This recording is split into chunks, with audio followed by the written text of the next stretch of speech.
So we installed a softener system, but we couldn't figure out why we were getting a pressure drop, and we weren't sure if it was at the filter or at our softener.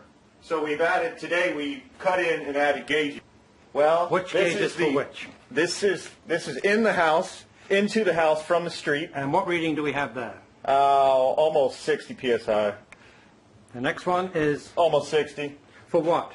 For the on the other side of the filter. So the water comes down, right, round into the filter, up, and that's the gauge. And then into the softener, and then it comes out. And then if you look at our other gauge, this is on the other side of the softener. So now what we'll do is we're going to flush the toilet, and we'll see the pressure drop. Are the dog's going to kill him? Yes. And you saw the drop, huh? Across the filter.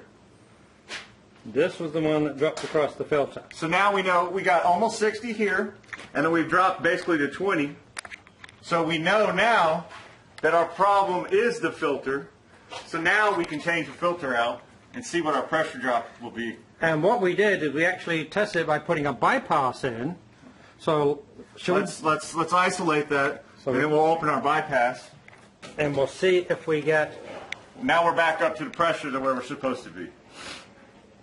There we go. So what we're going to do again now is reflush the toilet and see if we get the same pressure drop in the post-filter pressure gauge. These dogs move. And he's going for the dogs. He's going for the dogs. They are huge, huge man-eaters. They are huge man-eaters. There we go. And there we are. It has been flushed, and the gauge has not moved at all. This filter was installed July 17th, 2015. It is now January the 23rd, 2016. So less than 6 months.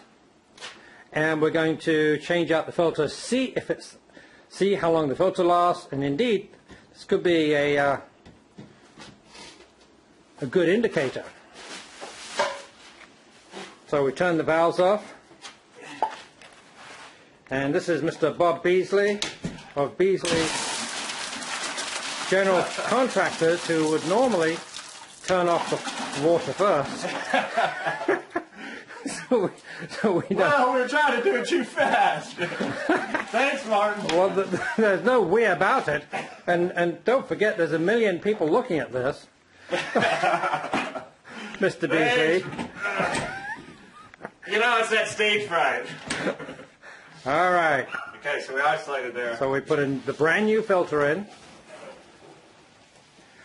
It's now come back up to 57 psi. All right, so Lucy, can you flush it? Flush the toilet.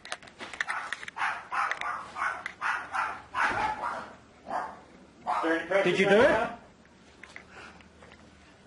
It dropped perhaps 3 psi.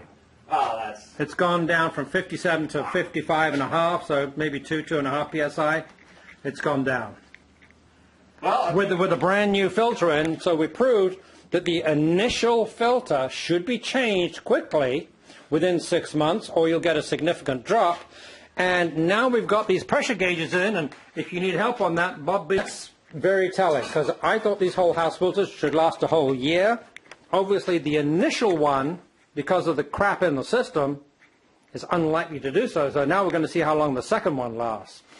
And what we need to do is to put a marker on the system to make sure we put the date on. So now we've got a date on it. We're going to see how long it lasts, and then we'll know when to change it because we've got the pressure gauge. Correct. Happens to filters that don't watch it. All right. Look at that. There you go. That's the evidence right there, folks. That's the evidence. Look at that. Stuff coming out, and that's what's going through the pipes and filling them up. And that's why a whole house filter, expensive as though they are really useful. Look at that. And that is what fills up your pipes, and that's what you're drinking. Now there it is. It did its job. It didn't last long, but it starting to keep the pipes a whole bunch cleaner. That will add up.